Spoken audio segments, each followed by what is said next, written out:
সুপ্রিয় দর্শক আসসালামু আলাইকুম, কেমন আছেন আপনারা? নিশ্চয়ই ভালো আছেন। আজকের ভিডিওতে আপনাদের সবাইকে স্বাগত জানাচ্ছি। আজকে আমি আপনাদের সাথে একটা গুরুত্বপূর্ণ টপিক নিয়ে আলোচনা করব, আর সেটা হচ্ছে নবম মাসের যে কোনো সপ্তাহে যখন আপনি আপনার এই শারীরিক পরিবর্তনটা দেখতে পাবেন তখনই বুঝবেন যে আপনার জরায়ু মুখ খুলতে শুরু করেছে। তাহলে চলুন জানাচ্ছি সেটা কি। বাই দ্য ওয়ে, মূল ভিডিওতে যাওয়ার আগে একটা কথা বলি, আমি আমার চ্যানেলে pregnancy related, specially normal delivery related অনেক ইম্পর্ট্যান্ট তথ্য ভিডিও আকারে শেয়ার করে থাকি। এই তথ্যগুলো আমার পার্সোনাল এক্সপেরিয়েন্স ও আমার ডক্টরের সাজেশন থেকে নেওয়া। তাই আমার চ্যানেলটিকে যদি একবার আপনারা ভিজিট করেন তাহলে আপনারা আপনাদের প্রশ্নাতীত মনের অনেক প্রশ্নের উত্তর পেয়ে যেতে পারেন। আমন্ত্রণ জানাবো আমার চ্যানেলটিকে একবার ভিজিট করে দেখার জন্য। এবারে চলুন মূল আলোচনায় যাওয়া যাক। আমি শুরুতেই বলেছি আজকে আলোচনা করব নবম মাসের যে কোনো সপ্তাহে যখন আপনি আপনার মধ্যে এই শারীরিক পরিবর্তনটা দেখতে পাবেন তখন বুঝবেন যে আপনার জরায়ুর মুখ খুলতে শুরু করেছে। চলুন বলছি সেটা কি।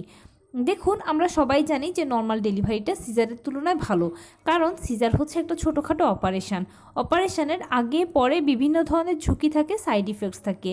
এছাড়া সিজারিয়ান পেশেন্টকে সারা জীবনভর কিছু না কিছু রোগশোক বহন করার পাশাপাশি বিভিন্ন ধরনের নিষেধাজ্ঞা মানতে হয়। নর্মাল ডেলিভারি পেশেন্ট এর সব কিছু থেকে সেফ ও সিকিওরড। সেই জন্য আমরা সবাই জেনে বুঝে নর্মাল ডেলিভারিকে পছন্দ করি। সন্তান জন্মদানের ক্ষেত্রে আমাদের অন্যতম পছন্দের পদ্ধতি হচ্ছে নর্মাল ডেলিভারি। এখন নর্মাল ডেলিভারি তো তখনই হবে যখন আপনার জরায়ু মুখ খুলবে, পেইন আসবে, এছাড়া তো নর্মাল ডেলিভারি সম্ভব নয়। এখন অনেকের মনে প্রশ্ন আসতে পারে, কেন লেবার পেইন ইন্ডিউস করেও তো করা যায়। দেখুন, লেবার পেইন যত বেশি ইন্ডিউস করার মাত্রা বাড়বে ততই কিন্তু সিজারের সংখ্যাও বাড়বে। কারণ হচ্ছে কি, লেবার পেইন ইন্ডিউস করা মানে কৃত্রিমভাবে আপনার পেইনটা ওঠানো, আর নর্মাল ডেলিভারি হচ্ছে একটা প্রাকৃতিক পদ্ধতি। তাই এখানে আসলে পেইনটা প্রাকৃতিকভাবে আসলে 100% নর্মাল ডেলিভারি হয়ে যায়। এখানে আর কোনো ধরনের কোনো সমস্যা থাকে না। কিন্তু যখনই লেবার পেইনটি ইন্ডিউস করা হয় তখন চান্স চলে যায় 50-50-তে। হয়তো আপনার নর্মাল ডেলিভারি হতেও পারে অথবা আপনার সিজারের প্রয়োজন হয়। এছাড়া লেবার পেইন ইন্ডিউস করার পূর্বেও সামান্য পরিমাণেও যে আপনার প্রাকৃতিক পেইনটা আছে সেটা একটুখানি আসতে হয়, তারপরে লেবার পেইনটা ইন্ডিউস করা হয়। এবারে নর্মাল ডেলিভারি ক্ষেত্রে যেহেতু বলেছি যে প্রাকৃতিক পদ্ধতি, এখানে অবশ্যই আপনার জরায়ু মুখ খুলতে হবে, পেইন আসতে হবে। এখন নবম মাসে 37 থেকে 40 সপ্তাহ হচ্ছে নর্মাল ডেলিভারির আদর্শ সময়। এর মধ্যে যে কোনো সময় আপনার ডেলিভারিটা হয়ে যেতে পারে, সেটা 37 সপ্তাহে, 38 সপ্তাহে, 39 সপ্তাহে কিংবা 40 সপ্তাহে। আপনাকে এটার জন্য শুধুমাত্র অপেক্ষা করতে হবে আর দেখতে হবে এই শারীরিক পরিবর্তনটা হয় কি না। সেটা হচ্ছে খেয়াল করবেন, আপনি নর্মালি এখন বিভিন্ন ধরনের আপনার স্রাব যাচ্ছে, যেমন কারো পাতলা স্রাব যাচ্ছে, কারো আঠালো স্রাব যাচ্ছে, কারো থকথকে স্রাব যাচ্ছে, কারো ক্রিমি স্রাব যাচ্ছে, বিভিন্ন ধরনের স্রাব যাচ্ছে। কিন্তু এরই মাঝে একটা সময় খেয়াল করবেন যে স্রাবটা বাদামি বর্ণের, একদম আমাদের পিরিয়ডের প্রথম দিনের মতো। আমাদের পিরিয়ডের প্রথম দিন যেরকম হালকা বাদামি বা হালকা গোলাপি কালারের ব্লাড যায়, ঠিক এখানেও সেরকম হালকা বাদামি বা হালকা গোলাপি কালারের পিরিয়ডের মতো ব্লাড যাবে, মানে আপনার পিরিয়ড শুরু হয়ে যাবে।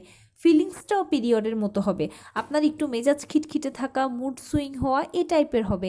একটা সময় যখন চেক করে দেখবেন যে নিচের দিকে ভেজা ভেজা লাগছে, তখন খেয়াল করবেন হয়তোবা হালকা বাদামি বা হালকা গোলাপি কালারের ব্লাড দেখতে পাবেন। যদি এরকমটা দেখতে পান তাহলে আলহামদুলিল্লাহ আপনার ডেলিভারি প্রক্রিয়াটা শুরু হয়ে গেছে এবং জরায়ু মুখ খুলতে শুরু করে দিয়েছে, সেজন্য আপনার পিরিয়ড শুরু হয়েছে। আর এরকমটা হওয়া মানে হচ্ছে জরায়ু মুখটা তখন জাস্ট খোলা শুরু হয়েছে বা আধা ইঞ্চির মতো খুলেছে, এরকম। এটা হতে হতে একটা পর্যায়ে গিয়ে দেখবেন যে আপনার পানি ভাঙতে শুরু করে দিয়েছে। দ্বিতীয় পর্যায়টা আসলে পানি ভাঙা। আর এই প্রথম ধাপ থেকে দ্বিতীয় ধাপে যেতে কারো দেখা যায় 5 থেকে 7 ঘন্টা লাগে, কারো 13 থেকে 14 ঘন্টা লাগে, কারো বা আবার 24 ঘন্টা, পুরো সময়টাই লেগে যায়। দ্বিতীয় ধাপটা যখন শুরু হবে তখন আপনার একটু একটু করে পানি ভাঙবে।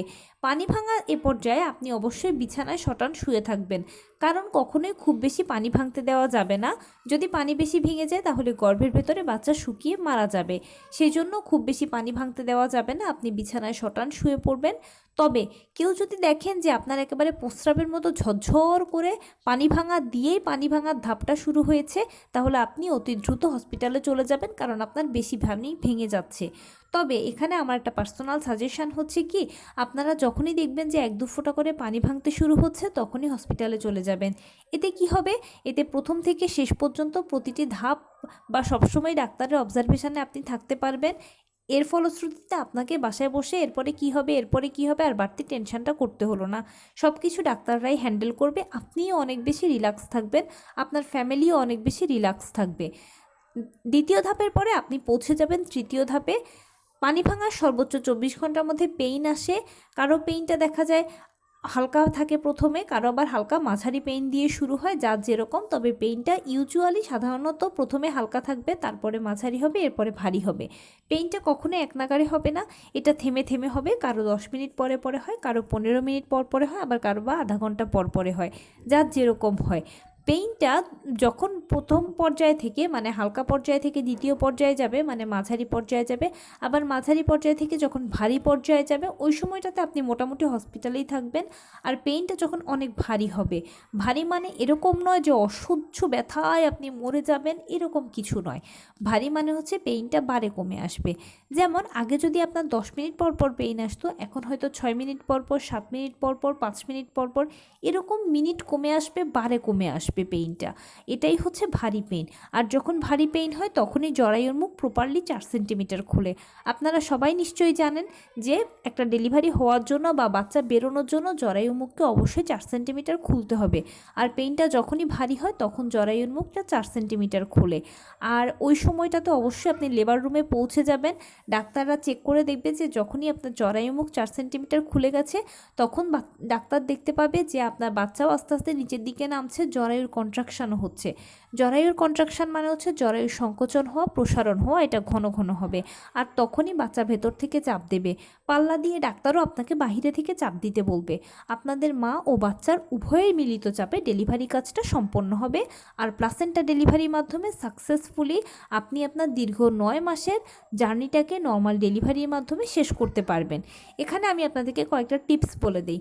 সেটা হচ্ছে যখনই দেখবেন যে আপনার পিরিয়ড শুরু হয়ে গেছে, তখন অপেক্ষা করবেন পরবর্তী ধাপের জন্য। পরবর্তী ধাপে বলেছি আমি পানি ভাঙবে। পানি যখন ভাঙবে তখন আমি বলেছি যে আপনারা চাইলে হসপিটালে চলে যেতে পারেন, সেটা অনেক বেশি আপনার জন্য রিস্ক ফ্রি হবে। আর বাসায় যদি থাকেন তাহলে অবশ্যই বিছানায় শটান শুয়ে থাকবেন। তৃতীয় পর্যায়ে যখন আপনার পেইন শুরু হবে তখন চেষ্টা করবেন কুসুম গরম খাবার খেতে।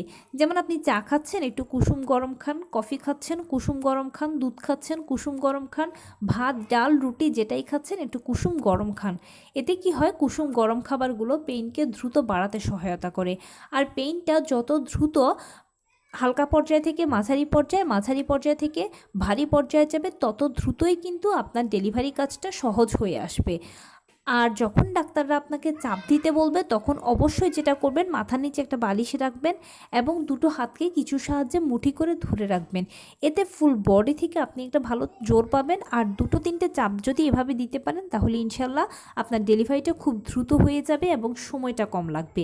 এবারে বলি এই দীর্ঘ প্রসেসটাতে কারো দেখা যায় যে পুরো 24 ঘন্টা সময় লাগে, কারো আবার কয়েক ঘন্টার ভেতরেও হয়ে যায়। এটা আসলে ডিপেন্ড করে মায়েদের উপরে, মায়েরা কিভাবে প্রিপারেশান নিচ্ছে। যে সকল মা নিয়মিত হাঁটাচলা করা, টুকটাক কায়িক শ্রম করা, লো কমেট ব্যবহার করা, পুষ্টিকর খাবার খাওয়া, ডাক্তারের দেওয়া আয়রন ভিটামিন ক্যালসিয়াম ওষুধগুলো খাবেন এবং সেই সাথে ভালো মন্দ ডাক্তারের সাথে যোগাযোগ করবেন, 4 বার চেক আপ করবেন প্রেগনেন্সি পিরিয়ডে, সেসব মায়েদের আসলেই ডেলিভারি প্রক্রিয়াটা অনেক সহজ হয়ে যায়। কারণ তারা প্রাকৃতিক জিনিসটাকে প্রাকৃতিকভাবে, যেমন ব্যায়াম, পরিশ্রম, খাবার, এগুলোর মাধ্যমে হ্যান্ডেল করছেন। সেজন্য এইসব মায়েদের ডেলিভারি কাজটা খুব সহজে হয়ে যায়, কয়েক ঘন্টা সময় লাগে। আর যে সকল মা দেখা যায় যে একটু কুঁড়ে স্বভাবের, অলস স্বভাবের, যেমন আপনি সব কাজে হয়তো কোনো হেল্পিং হ্যান্ডের উপর ডিপেন্ড করছেন, নিজে কোনো পরিশ্রম করছেন না বা সেরকম ডাক্তারের সাথে যোগাযোগও রাখছেন না, এই সকল ক্ষেত্রে আসলে নর্মাল ডেলিভারির চান্স খুবই কম। কিন্তু যদিও বা হয়ে যায় তাহলে হবে কি, যে প্রক্রিয়াটা অনেক দীর্ঘ হয়ে যায়, সময় বেশি লাগে, কারো 3 দিন 4 দিনও সময় লেগে যায়। তাই আমি সবসময় আপনাদেরকে যেই জিনিসটাকে বলি সেটা হচ্ছে আপনারা অবশ্যই প্রেগনেন্সি পিরিয়ডে হালকা ফুলকো কায়িক শ্রম করবেন, টুকটাক ব্যায়াম করবেন, পুষ্টিকর খাবার খাবেন, ভালো মন্দ ডাক্তারের সাথে যোগাযোগ করবেন, 4 বার চেক আপ করবেন। তাহলে আপনিও সুস্থ থাকবেন, আপনার বাচ্চাও সুস্থ থাকবে, আর নর্মাল ডেলিভারির চান্স অনেকখানি বাড়বে। প্লাস নর্মাল ডেলিভারিতে সময়ও অনেক কম লাগবে, আপনি কষ্টটা কম পাবেন। তো এই ছিল আজকের ভিডিও। কেমন লাগলো বলুন।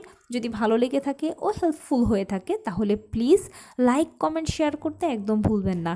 আর সেই সাথে আমার চ্যানেলটিকে সাবস্ক্রাইব করার বিনীত অনুরোধ রইল। পাশে থাকা বেল আইকনটি ক্লিক করে দেবেন যেন আমি ভিডিও আপলোড করার সাথে সাথে আপনারা নোটিফিকেশান পেয়ে যান। যদি কোনো প্রশ্ন থাকে কমেন্টসে জানাবেন, আমি রিপ্লাই দেব। প্লাস যদি কোনো পরামর্শ থাকে যে কোন বিষয়ের উপরে ভিডিও বানালে আপনারা উপকৃত হবেন সেটাও জানাবেন। আমি আপনাদের পছন্দে সর্বোচ্চ প্রায়োরিটি দেব। ভালো থাকবেন, সুস্থ থাকবেন। আসসালামু আলাইকুম।